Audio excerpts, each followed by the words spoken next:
Hello, and welcome back to my channel, my lovely humans. The Switch 2 is officially out in stores. People have gotten it into their homes, and they've had a few days to actually play the Switch 2. And this was one of those episodes where I'm gonna be like, hey, guys, I told you so. And just to show you how much I told you so, right here on the screen at the top, this is a video, or shall I say, a post on my Twitter, X, whatever you want to call it, when I actually posted this on September 18, 2024, which specifically reads, so with all the leaks coming out, the Switch 2 is basically what the Switch Pro should have been instead of an OLED. No wonder it's so-called backwards compatible. You're buying the same system with increases of memory and some GPU power, and it's going to be $500 to $600, shaking my head. Now, this is before the prices were even leaked. This is before the prototype even came out. This is just a leak of the design. And this is a message that I specifically said in 2024, just to give you guys a heads up, because someone who knows technology understands that's exactly what we were getting. Now that Switch owners, including famous YouTubers, have gotten this thing into their home, now they're even saying this is nothing more than a Switch Pro. I even heard them say that multiple times in different videos. This is a Switch Pro, this is not a Switch 2. And a lot of the guys are now saying they regret purchasing it. Yes, you get more frames per second. The Zelda games and the updates and things like that, you get more frames per second. But they even admitted, multiple famous YouTubers admitted, it does not look any better than the other games. The games look exactly the same. You're just getting FPS. So you bought a new device for FPS, that extra additional 30 frames for almost $600 or $700 worth of money. Now, the reason I say $600 or $700 versus the $400 some dollars that it actually costs is because of all the additional nonsense you have to buy to get half of that junk to even work. And that's even including texture packs, downloads, and even having the game become backwards compatible. Now, you just said, hey, Amber, didn't you just say that it's the same system, so shouldn't the cartridges just work? Well, you know what? There's a trick to that too. And this is where Nintendo comes into that anti-consumer type company that I've been mentioning in multiple videos. If you check my playlist, they are the least viewed videos on my channel, which I have been trying to open people's eyes about this for absolute years. Not months, years. I ain't even heard a year, but yes, months. So hit the playlist. You'll see all the videos I showed you early on about how this was going to end up being the situation when this was too much.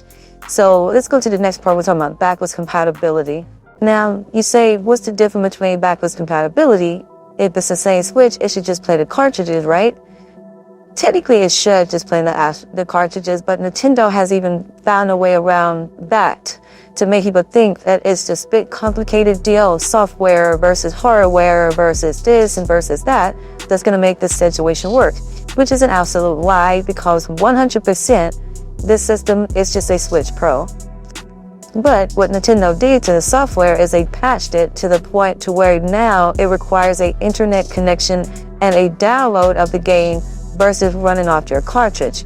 It's still backwards compatible, but now they want you to physically download the game and install it directly to the system from the Nintendo store, so they can prove that you actually own the game, and they want to control the fact or the ability for you to play it. So yes, it's the same system, but the moment you get it, you put the cartridge in there, it's going to make you re-download it.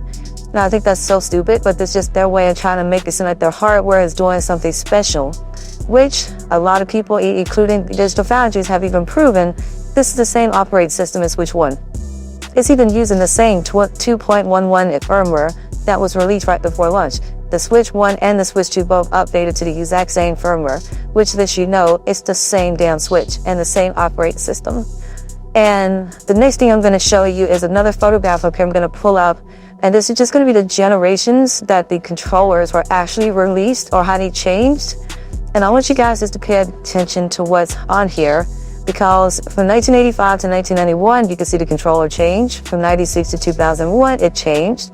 From 2006 to 2012, 2006 to 2012, it changed. Now look at the Switch and the Switch 2 at the bottom from 2017 to 2025. Everything's exactly the same, minus the two color difference on the controllers. Everything else is the same design, same layout, same button, same all of the above. this is even proven more. This is not a new system. I mean, it's not a new system outside of hardware, but it's the same operating system. It's the same, just different hardware. Same way when I told you before in my previous video that everybody did not watch, which however has 30 views, which is pathetic. I specifically said in that video, they're only upgrading the hardware. That's no different than putting more memory, more hard drives, more processors in a PC. And then everybody said, well, it looks different, it's designed different. Okay, that's just like building a better PC. It's just like building a better case, a better thing that actually place everything inside of. But at the end of the day, you're still running Windows 11 on it or Windows 10 on it. So you're still running the same thing, so it's still the same damn thing.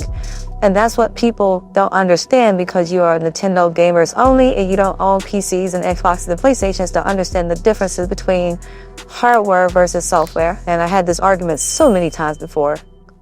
And let's go to the next part. So this next part, I'm going to show you my Reddit. And this is a post that was in the user Reddit. Someone asked the question, how long do you think it would take to release an emulator for the Switch 2? And my code says a Switch 2 is nothing but a Switch 1 Pro. And don't let that fool you. I guarantee your emulator will be out in less than a month of the release, which in reality, they hacked the system the same day it was released. They literally hacked it the exact same day it was released. So then everybody tried to argue me down. You have all these fanboys coming here. No, it's pre-alpha. No, it has an emulation code. It has this. And one guy even tried to call me a bunch of names. And this is when I let people know, when you get owned by a female, it makes you even feel worse. So I came in and I said, as usual, someone who's trying to sound smart and knows jack shit. The hardware doesn't change the software, you moron. If you build a custom PC, it's still running Windows and software. What makes the emulator is not the hardware. And the software, from the looks of it, is identical in the updates to help add features, which I was 100% right about that as well. And then somebody else said, but you haven't seen the specs. I'm like, oh my goodness, the specs were... People keep talking about the specs. What did they show in the specs? It has more memory. That's it. It has a little bit more RAM. It has 5 more processors to make it run better. It has double the memory that the previous model had. That's all they did. They added memory and processors. Nothing else. It's still the same operating system. And then they tried to rename everything and say, oh, well, we're running the NVIDIA custom system. Okay, the Tegra that you was running in the previous system was also a actual NVIDIA hardware system or processor. And then they try to say, oh, well, we're running the NVIDIA hardware, so you're still running the Tegra. You're running the Tegra 239. Anybody who knows anything about PC specs or tablets and phones and stuff like that, know that it's running something called Dynamic IQ. This Dynamic IQ software came out in 2016, 2015. It's old and outdated. And not to mention that it was something to use in old cheap laptops. It cost like $189 and $200 in like local computer stores. It's a cheap processor to make SOAS computers. As long as you can get on internet, it's good to go. And that's what this processor was designed for. And Nintendo is using it to run games off of it. So again, hardware versus software, there's a difference. People need to educate themselves on that. Otherwise, we would be in the same exact situation. And I want to talk about one more thing, because one of the most famous YouTubers on YouTube, Penguin Zero, something like that. I don't know. You know who I'm talking about? The guy with the long hair, clips and not mags and not clips or something. You know what I'm talking about. Let's go about what he said. All right. So let's go ahead and talk about what he said. So he basically said the same thing I've been saying in all my videos, that Nintendo's an anti-consumer company. They only care about money. He's not going to purchase his system like everybody else lied and said they were going to do, and then they end up making videos about it anyway. They are part of the problem. He said until people start speaking with their wallets, this situation is never going to change. But just like every other shiny toy, when the newest and latest greatest comes out, whether it be a phone, a game system, or whatever, everybody's going to rush out and get it because they want to be first, which that is very true. And this is why Nintendo continues to get away with what they do, because they know all they have to do is throw a new product on the market. Everybody's going to go buy it. They can be giving everybody the duty oil all day and, you know, telling them it's a freak off. And then, but in the end, they're the ones that getting, you know what I'm saying? But yes, yeah, they can continue to do it. And these Nintendo fanboys and fan community continues to take it, like my brother say, with no Vaseline. And they just let Nintendo screw them left to right. And all I can say, I hope you're getting something out of it, because from everybody I've seen so far, even the most famous YouTubers, who did go out there, splurge, and spent so much money, even these guys are even saying that they regret purchasing it because everything that you get is behind a paywall. Once you get it home, you have to spend more money just to get this thing to function like you want it to. And it's so pathetic. They say even to get online, even though it's the ease of use to get online, but you use a chat feature and stuff like that, you have to use your phone number, you have to do all this other kind of stuff, you have to have subscriptions to this, you have to have a subscription to make the camera work. That's pretty sad. I mean, it's just so many things. The GameCube backwards compatible online thing, you have to pay to make the controller work, even though you just pay like almost $100 for a controller. Now you gotta pay another $20, $30 when you get home to make the controller work with the games. It's just so many things behind a paywall. You gotta spend thousands. And the last time I checked, I'm not a rich person. I'm well off, but I'm not rich. And I'll have money to spend on toys. And that's what this is, the toy. And I've seen all these videos online with all these grown-ass men falling out and fainting in parking lots and taking pictures and doing this stuff, holding this thing up. I'm like, it's a freaking toy. It is a device. You do not lose your shit over a device that literally everybody and their mom and dad can get once it actually hits the shelves without you assholes buying it on day one. Just because you want to be first. You should never have anything materialistic actually make you feel like you're important in this world because you are spending money on a toy. That's just like me buying a brand new TV and saying I'm so much better than you, because my TV's 55-inch OLED and yours only 32. You know, that's so stupid. But anyway, let's go to the last portion of this video where I'm going to talk about the game launches and the games that launched with it and the games going forward. So the last thing we're going to discuss is this Mario Kart World, which basically is the only game on this list that you see on the screen that is a actual new title. Everything else, and I know you're going to say Fast Fusion is a new title, but the graphics and the gameplay you see in the background is from Fast FX, FMX or RMX or something like that. I'm playing this in the background. So this is something that basically is what Fast Fusion is. They just renamed it and probably added some frames per second stuff to it and try to rename it. It's basically because it's a game that nobody bought the first time, so they feel like, yeah, we could just rename it something else and let everybody buy it again. And that's basically what the type of crooked shit Nintendo does. These free updates that you have at the bottom are a lot of Switch ports on top of a few new games that didn't sell well, like Orms, the Legend of Zeldas, but neither one of the two Zeldas sold well. That 3D World, it came from the Wii U to the Switch. The Mario Odyssey, which also didn't sell well. If you go back and look at the numbers online, these are the games that didn't sell well. Mario Deluxe U, again, or say selling you a Wii U game on the third time over. And the two Pokemon games that actually sold very well, but ran the worst.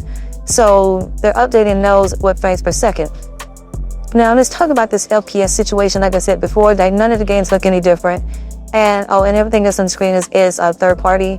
The Zelda Wind Waker and the other games they try to give you now, the GameCubes. Everybody asked for Wind Waker HD from the Wii U, and they still didn't give you that. They gave you a ported GameCube game that actually looks like shit when you actually run it. And almost every famous YouTuber that actually creepy down on their channel said the same thing. It looks like shit and it runs like shit. Even the Dolphin emulator still runs it better. Just to go from that point on, all the updates are pretty much crash, and you basically paid almost $500+ for a FPS thing. This is why they took Yuzu and Ryuji's off the market, because those games were easily able to run it with mods. And guess what? If you had a custom firmware game, custom firmware Switch 1, you can use those same mods on their console, and those games were easily run on the Switch 1 at 60 FPS. This is something Nintendo could have passed over time, but they decided to hold those patches back so they can just sell it to you later with new hardware. Also, just so that you know, everybody else said the same thing. Mario Kart World could have easily ran on the Switch 1 as well.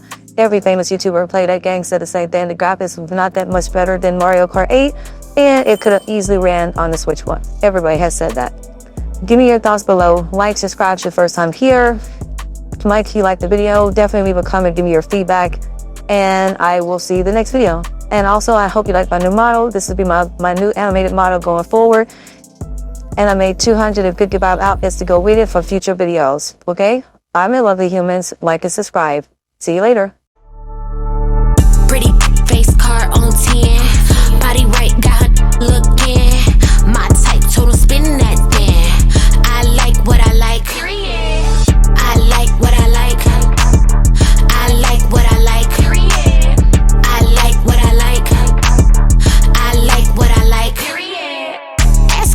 what he like about me.